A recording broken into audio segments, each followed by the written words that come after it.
తెలంగాణలో పరిపాలిస్తున్న ముఖ్యమంత్రి ఎవరైతే ఉన్నారో ఆయన పేరు రేవంత్ రెడ్డి కాదు, బుల్డోజర్ రాజా. ఎందుకంటే హైడ్రా పేరుతోని ఇటు చూసుకుంటే ఎక్కడైనా భూములు ఉన్నాయా వాటిని కబ్జా చేసుకుందామా, ఎందుకంటే తను వచ్చేసి రియల్ ఎస్టేట్ వ్యాపారం నుంచి మనకి ప్రజలలోకి వచ్చి పాలిస్తా అని వచ్చిండు. ఓటుకు నోటు కేసులో దొంగ, ఇవన్నీ ఆయననే ఒప్పుకున్నాడు, కేసులు కూడా నడుస్తున్నాయి.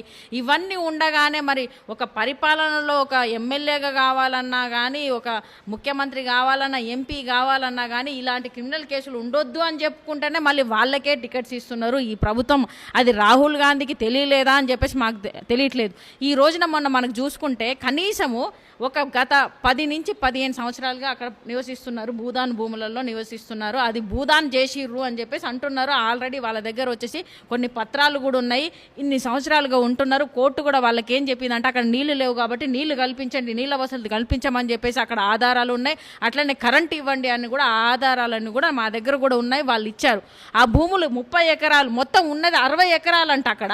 ఇప్పుడు 30 ఎకరాలకే మిగతా వాటిలలో వాళ్ళకి ఎవరైతే దానం చేసిరో వాళ్ళందరూ ప్లాట్లు వాళ్ళ మీద ఉన్నాయి, అంటే ప్లాట్ల వైజ్గా తీసిరు. అంటే అది 60 గజాలు ఇట్లనే ఉన్నాయి, నాకు తెలిసి 60, 70 అట్లా గజాలే ఉన్నాయి.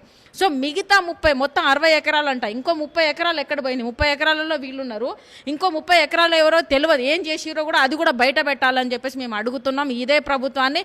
మొన్నటికి మొన్న చూసుకుంటే మనకి ఏంటిది, పొంగులేటి శ్రీనివాసరెడ్డి ఏమంటున్నాడు అంటే పెయింట్ ఆర్టిస్టులు అంట. సిగ్గుందా అని అడుగుతున్నాం, నీకు సిగ్గుందా? వాళ్ళు వచ్చేసి రోడ్డు మీద ఇప్పటికి కూడా స్నానాలు లేకుండా కనీసం అన్నం మాత్రమే ప్రొవైడ్ చేస్తున్నారు మేడం 3 పూట.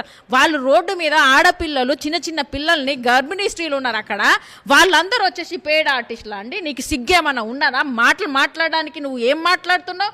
ఒక మంత్రి పదవిలో ఉండి ఇదేనా మాట్లాడేది నువ్వు? వాళ్ళు వచ్చేసి రోడ్డు మీద వచ్చేసి అట్లా ధర్నాలు చేస్తారు ఎవరన్నా? అంతగానము స్నానాలు చేయకుండా వచ్చేసి ఉంటారా పేడ ఆర్టిస్టులు? ఆ మాటలు మాట్లాడతారు. అసలు నిజంగా చెప్తున్నావు, నువ్వు అసలు రాజకీయాలకు వచ్చేసి పనికిరావు. నువ్వు ఫస్ట్ రాజీనామా చెయ్యి. మొన్న కూడా వచ్చేసి నీ మీద ఏంటిది అది ఒక భూ కబ్జా కేసులలో కూడా నీ కొడుకు, నువ్వు అందరూ వస్తూనే ఉన్నారు.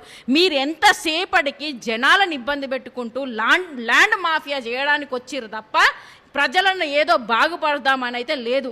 ఎంతసేపటికి హైడ్రా అని పేరు పెట్టి వీళ్ళు. హైడ్రా అంటే హైడ్రా ఉన్నదే హైడ్రాలో ఉంది. అదే వచ్చేసి ఆయన పేరేం పేరు, మన రంగనాథ్ సార్ది ఇల్లు కూడా వచ్చేసి మధురానగర్ ఏంటిది, అది కూడా చెరువులోనే ఉందంట. మరి ఫస్ట్ హైడ్రా సార్ది తీయాలా, రంగనాథన్ గారిది తీయాలా, తర్వాత వచ్చేసి హైడ్రాన్ తీయాలా, తర్వాత ఈ తిరుపతి రెడ్డి అనే పర్సన్ది కూడా ఉంది. మరి వాళ్ళని ఎందుకు గులగొట్టట్లేదు? ఇదే సీఎం రేవంత్ రెడ్డి తమ్ముడిది కూడా ఉంది. మరి వాళ్ళ